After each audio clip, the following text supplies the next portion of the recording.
All right, welcome back to this week's Walk and Talk then. And we have just had probably some of the biggest breaking news of the entire year. And I haven't seen this anywhere on Western media. This is absolutely insane. And it's a forecast or a prediction that I made that has now come true. What is that forecast? Well, let me tell you in a second, but we are here on the Isle of Man today, and we're walking up to the top of Milner's Tower in Port Erin, which is a beautiful walk. So I hope you enjoy the walk today as we're going along. And also I just wanted to say thank you very much to those of you who have taken my new money psychology course over the last 3 days since it was launched on YouTube here. I know it's going to change many of your lives and many of your families' lives, and the link is below in the description and the pinned comment. Okay, so let's get into this huge, enormous news then that has just broken overnight, and that is around the BRICS nations. So BRICS, just a quick recap: Brazil, Russia, India, China, South Africa. But now we're going to have to call it BRICS plus, because they have just allowed 6 new members into the BRICS community.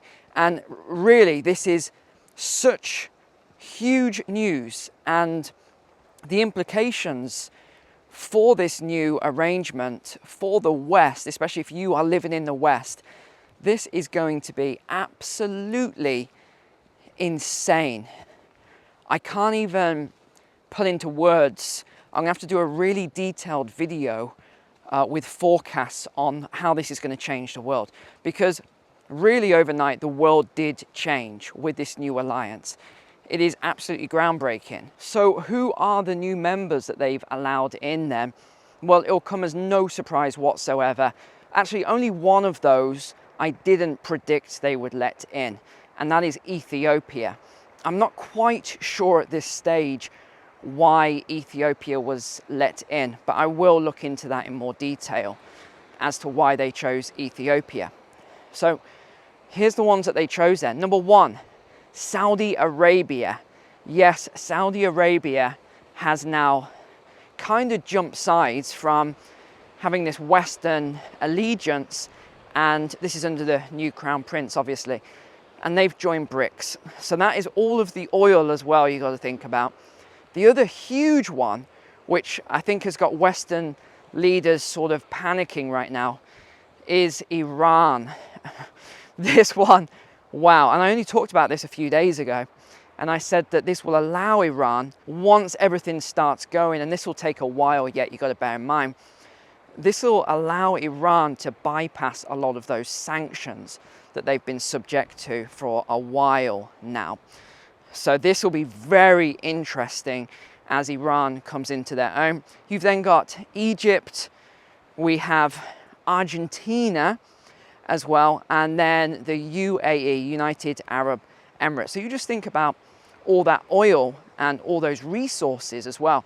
In fact, let me just read out the GDP of these countries. By the way, we're walking, I don't know if you can see, but there's a tower right up there. That's where we're walking to today. Look at these beautiful views here. Absolutely beautiful views. So already the BRICS, without these new members, accounted for 1/3 of world GDP. Now let me just tell you some of these additions then. So this is crazy. Saudi Arabia, over 1 trillion with a T US dollars worth of GDP is going to be added to BRICS. United Arab Emirates, 500 billion. Argentina, 500 billion. We'll talk about that as well in a moment. I'll throw a map on screen just so I can talk through the implications of Argentina.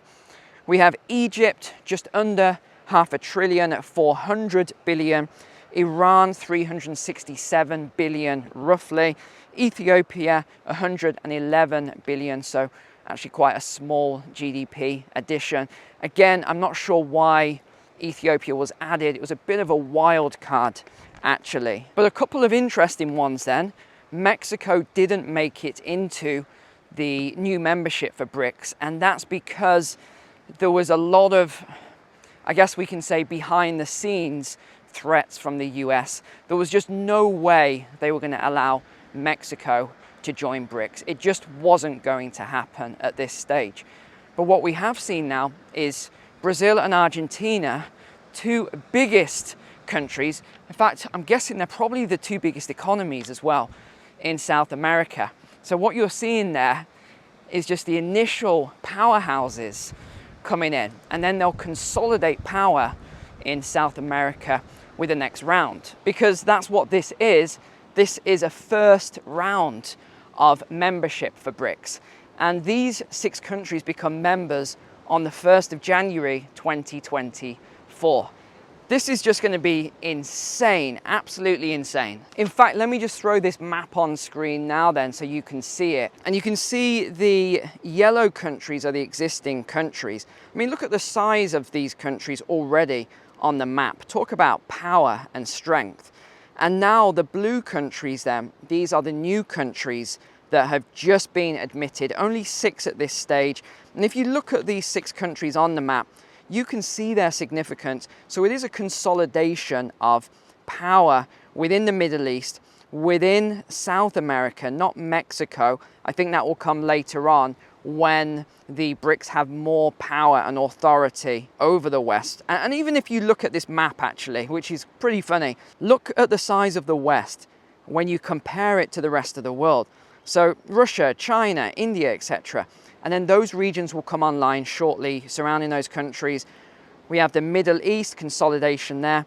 And Silva of Brazil has said that he wants the African Union to come into BRICS, just not right now. So that could be at the next conference potentially, or a couple thereafter. There's still a lot of work to be done within Africa, within those countries. And then imagine the South American countries all coming online, finally with Mexico. And what are you left with on this map? Well, you're left with the USA, Canada over on the left there, and then you're left with Europe and Australia, New Zealand. That is why I said that this is crazy, and the world really did just change overnight just from this decision, and what BRICS are saying is going to be coming in the near future. They are going to completely dominate GDP, and that chart I showed you the other day means nothing now because the GDP is just so much bigger than it was a few days ago when I talked about this. All right, let's do the steps here then. This is where I test my fitness, holding a camera, talking passionately, trying to control my breathing, and doing some exercise as we climb up to this tower. Let me show you the tower actually. There it is, just up there. We'll go up there. Oh, just had to pause there for a walking group. We had a bit of a traffic jam on the path here. But the other thing to think about with the BRICS then is this new coalition will account for 42% of the world's oil output.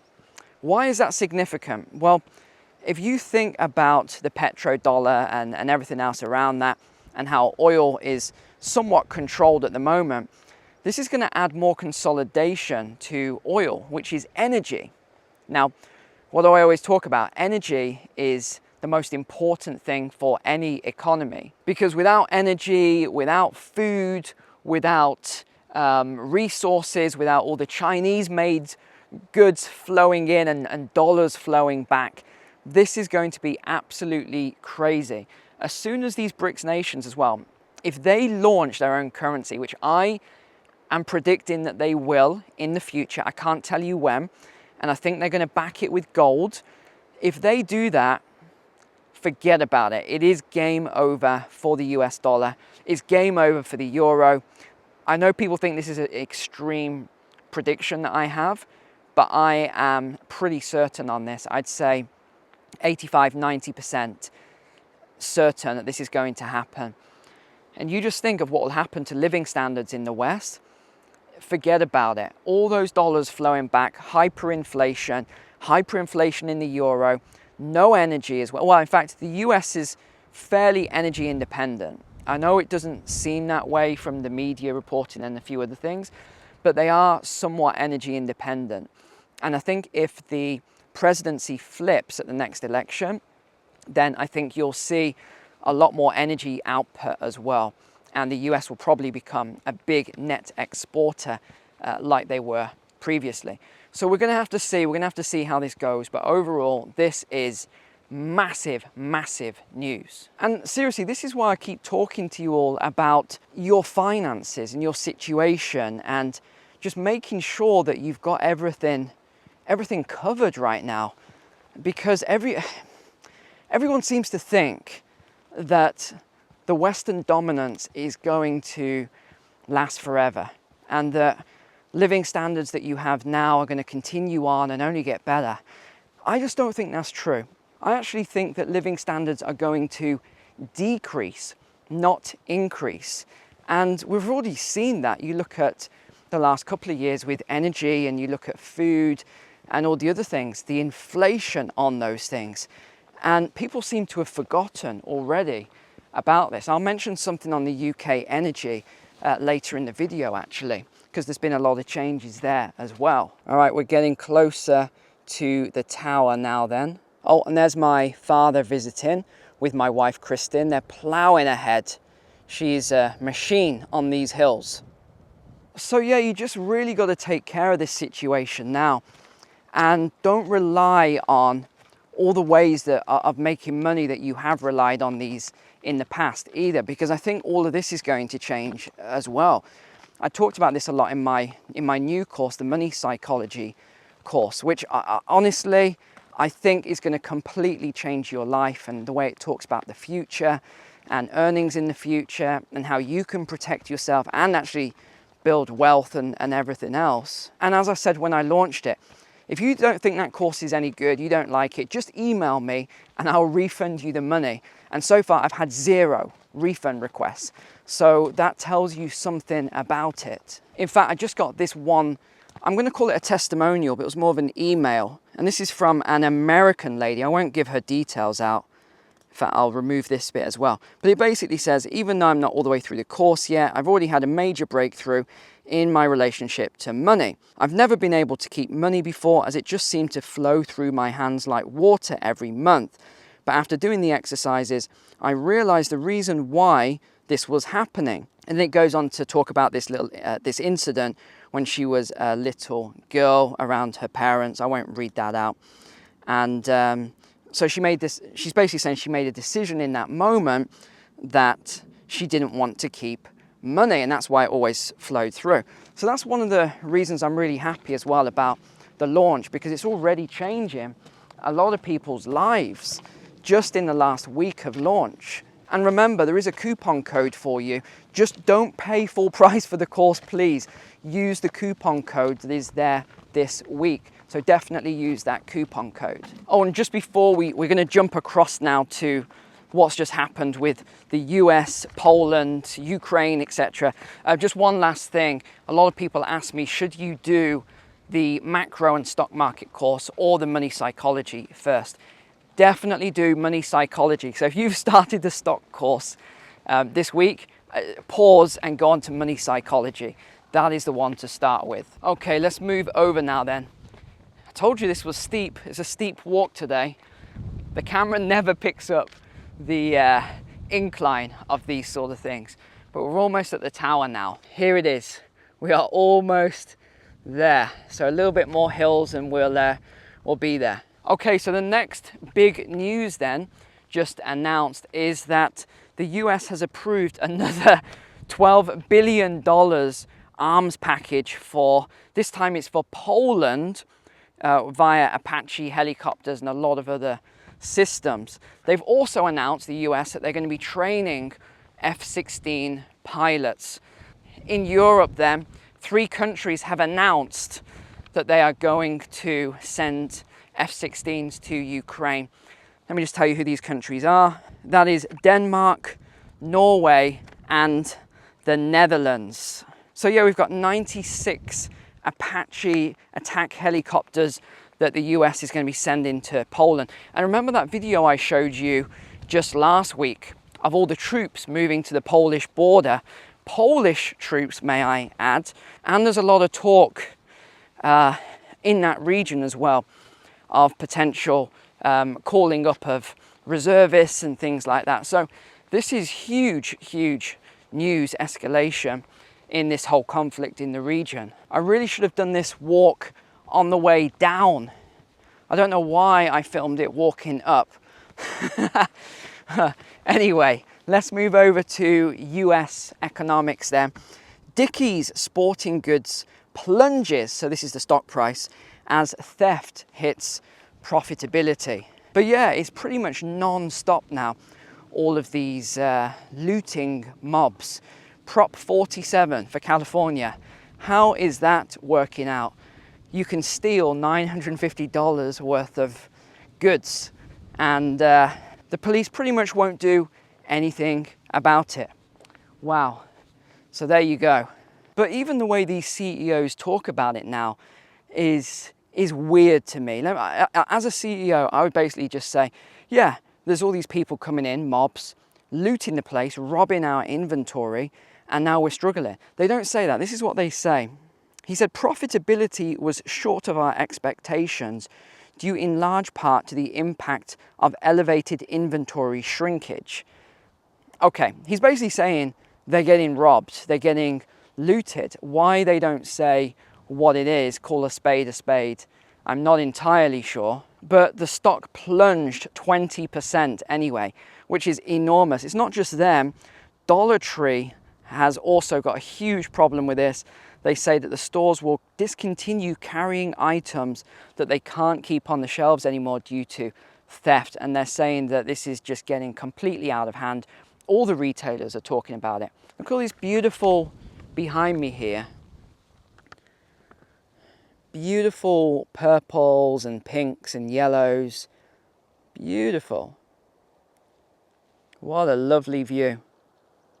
So this is Port Erin, Milner's Tower, if you ever come here. All right, let's move on now then to UK energy bills. This is, again, a big one. I'll take a seat here while we go through this stuff. So this is pretty funny. All the media is talking about UK energy bills will fall significantly. They're using these words, huge, enormous, significant, from October 2023 down to £1,923 a year for the typical household. But here's what they're not saying. And do you remember when a typical bill was about £1,000, £1,200? And that was only winter of 2021. According to all of my notes that I saved, that was winter of 2021. So yeah, it's come down, and let me tell you what the drop is. It's about £150. So they're saying this £150 drop down to almost 2,000 is significant. No, it's a drop in the ocean. It's nothing at all when you think that the bills have gone up from 1,200 to 2,000. Just, what was that, 2 years ago? In fact, it's less than 2 years ago. And the other thing that they don't ever mention is, well, first of all, this is a huge scam anyway, really, because they put up all these prices massively and then they just, they don't make a big deal about it. And then they drop the prices a tiny bit and they call that significant.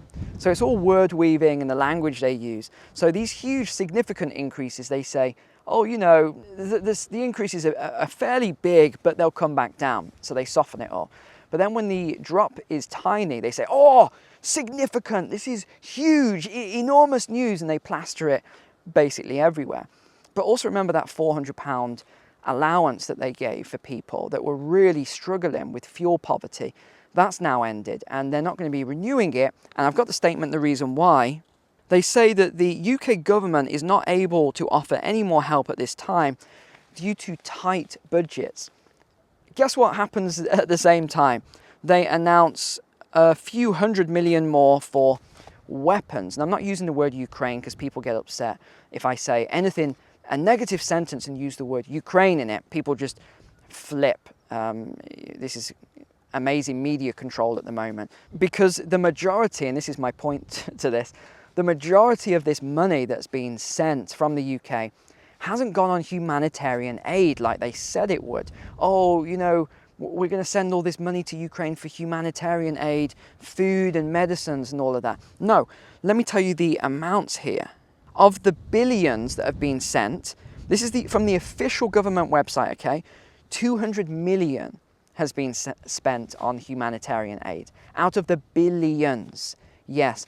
And then they can't find a little bit of money, which would be millions. It won't be a lot. It won't be anywhere near what they've sent. It'll be a drop in the ocean. They can't find that for British citizens. Unbelievable. Oh, and where does all of that money go to, by the way? It goes to weapons manufacturers in the West. So all that money that they're saying they're sending to Ukraine, they're not sending any of that money to Ukraine. Think about this. They're spending, not sending, spending on weapons manufacturers in the West, which is then distributed to the shareholders, the richest people in the West in the first place. So your taxpayer money, and remember, a lot of the super wealthy don't pay taxes. So your money that many people can't afford to be wasted is sent to the richest people. Have you ever thought about it in this way? And now rough sleeping, as they call it, which is homelessness, actually increased over 20% last year. So the stats show there's now over 10,000 people, marking a 54% rise compared to a decade ago. But really the most disgusting thing at the moment is the amount of British families that are really, really struggling because there isn't enough rental accommodation. And I've heard it before where I've mentioned it and people say, well, those people should just move to another city or another area. Yeah, it's not always that easy. There was an example in the news yesterday of a single dad of 3. He's a full-time locksmith. So all of his business is in this one area. I don't know which area it is, but he's got 3 kids and he was evicted under a Section 21, which is basically where the landlord wants the property back. And it can be for a whole host of reasons. I don't know why he was evicted. But if he's a locksmith, I'm guessing he was paying his rent. Maybe the landlord wanted to sell the property. Who knows? But this story was about how all these British families, and they said 250,000. I don't know if those stats are correct, but that's what this report said, are living in really bad temporary accommodation, while they said that people coming in on the dinghies are being put up in luxury hotels. Now, they probably stretched the story a little bit there, but it's not too far off. Oh, we got a little rabbit there, right in the middle. He is not scared at all. Oh, there's 2 of them. Another interesting finance story that just came out in the last sort of 24 hours there. And it's always funny the way they give Mark Carney different names and titles all the time. Former Bank of England Governor Mark Carney, we've talked about him a lot, has been named chairman of a new board of directors at US financial information and media firm Bloomberg. Yes. It says that he's expected to continue his small role as chairman. Oh yeah, those 2 words should never be in the same sentence. A small role as chairman of Brookfield Asset Management. We did a sort of expose there previously of all the climate stuff, that they basically have complete control over all the renewable energy transition, because what else is he? He's the UN envoy on climate change. Oh gosh, or the GFANZ, the Global Financial Alliance. And the other thing they don't talk about, and I'll tell you this in a second, but we're going to go into the tower here then, take you up to the top. Here we go, let's go up the stairs here before I tell you the story. Oh, this is my favourite spot to just sit up here. The wind is fierce. No, I better get back down just in case you can't hear anything. Here we go. Look at this for a beautiful view. Absolutely beautiful. Yeah, so what have they failed to mention, or what's everyone forgotten about? Well, his firm actually sold off a load of land in Brazil for deforestation. So it was over 9,000 hectares. Here's the stats. It was 600,000 tons of CO2 that was emitted by their deforestation campaign, the equivalent of 1.2 million flights from London to New York. Where did you see that in the news? All right, let's head back down then. I've hardly got through any of my stories today. gosh, I had so much to talk about, but I don't want to make this video an hour long here, because I'd probably speak for an hour and a half actually. I've got so much to talk about. But the last one then, we'll save the funniest. Well, it's not funny, but it's funny to me anyway. It's always about Biden. These stories, when they come out and they're wacky and wild, always has to be about Biden, don't they? So he's insulted a lot of people already in the Maui wildfires by saying he can relate because he was in a kitchen fire once. So yeah, okay. But the thing that has upset everyone is he said there's not a budget, there's no allocation for the budget to help people who have lost all of their homes. And I mean, absolutely huge. It's $7 billion worth of damage, but he's offering $700 as a payment, which everyone said, what on earth is going on? Considering there's what, 120 billion going for, again, Ukraine. Oh, this is where people get upset, but they can't send a little bit of money to cover the people who have lost their homes and pretty much lost everything. So $700 really isn't going to do much, but we'll see. We'll see what happens there. All right, well, I hope you enjoyed this beautiful walk and talk today here on the Isle of Man. Thank you again for everyone who's taken my course. I know it's going to change a lot of lives. Just appreciate you so much. Apart from that, take care. God bless you. God bless your family. And I will see you for the next video.